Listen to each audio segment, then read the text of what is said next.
ये खबर जूनागढ़ से सामने आ रही है, जहां पर संतों महंतों के बीच में विवाद लगातार बढ़ता जा रहा है और इन विवाद से जुड़ी हुई खबरें आए दिन सामने आ रही है। जूनागढ़ के तनसुखगिरी बापू के परिजनों की ओर से हरिगिरी महाराज के सामने एसपी और ए डिवीज़न पुलिस थाने में दर्ज की हुई शिकायत के मामले में जांच की मांग साझा की जा रही है।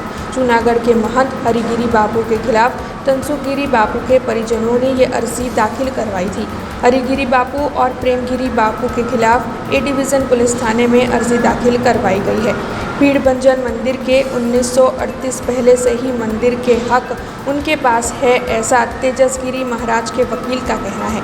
और ये जो तेजसगिरी महाराज है वो दशनाम समुदाय के हैं और वो तनसुखगिरी बापू के परिजन हैं, ऐसी जानकारी सामने आ रही है। तब आपको बता दें कि पीड़भंजन मंदिर पर ब्रह्मलीन तनसुखगिरी बापू का निवास स्थान था।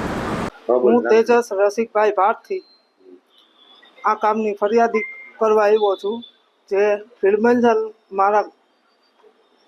મંદિરની જગ્યામાં જે અમારા બાપુ હતા એનો હું કુટુંબિક રીતના સગો થાઉં છું અને હું આ હરિગીરી બાપુની જે ગેરરીતના ચાદર વિધિ થઈ તે માટે હું એના વિરુદ્ધ ફરિયાદ કરવા આવ્યો છું। ખરેખર ફરિયાદની ટૂંકી હકીકત કહું તો બ્રહ્મલીન તનસુખગીરી બાપુ જ્યારે કેજે હોસ્પિટલમાં હતા એની પહેલાં 2.5 વર્ષથી બીમાર હતા। એમને ગોકુલ હોસ્પિટલમાં લઈ ગયા, ત્યાં એનું અવસાન થયું।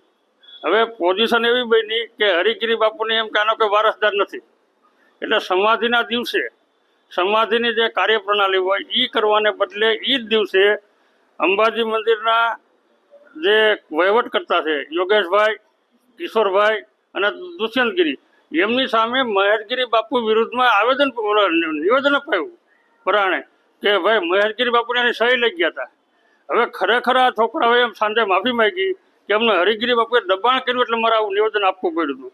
હવે અત્યારે જે જગ્યાનો વિવાદ ચાલે છે સાધુ સંતો વચ્ચે, હવે ત્યાં હરિગીરી બાપુને એવી કોઈ સત્તા નથી કાયદેસર કે ત્યાં પ્રેમગીરી બાપુને બેસાડી શકે। શું કામ? અને આ બાપુ મહંત હતા એ અમારા કુટુંબના હતા એ તો નહીં, પણ એના કાયદાના વારસદાર છે ને અમારી માલિકીની જગ્યા છે, કોઈ સાર્વજનિક જગ્યા નથી કે કોઈ સરકારે ફાળવેલી જગ્યા નથી, અમારે માલિકીની જગ્યા છે। નવાબ વખતથી 1938 પહેલાંનો અમારો કબજો છે, એ દસ્તાવેજ મેં ફરિયાદ સાથે રજૂ કર્યા છે। અને હરિગીરી બાપુને આવી ગેરકાયદાની પ્રવૃત્તિ સામે પ્રેમગીરી બાપુ છે એના વિશે પણ પેપરની અંદર જે સૃષ્ટિ વિરુદ્ધના કૃત્યોમાં પોતે ફસાયેલો હોય આવા વ્યક્તિને ત્યાં મહંત તરીકે કે જગ્યામાં બેસાડી આખા સનાતન ધર્મને લાંછન પહોંચાડવાનું કાર્ય જે થાય છે એની અમે સરકાર યોગ્ય પગલાં લઈએ એ માટે ફરિયાદ કરવા આવ્યા છે। हमसे जुड़े रहने के लिए हमारे YouTube चैनल को सब्सक्राइब करें और नई वीडियो की नोटिफिकेशन के लिए बेल आइकॉन को दबाएं।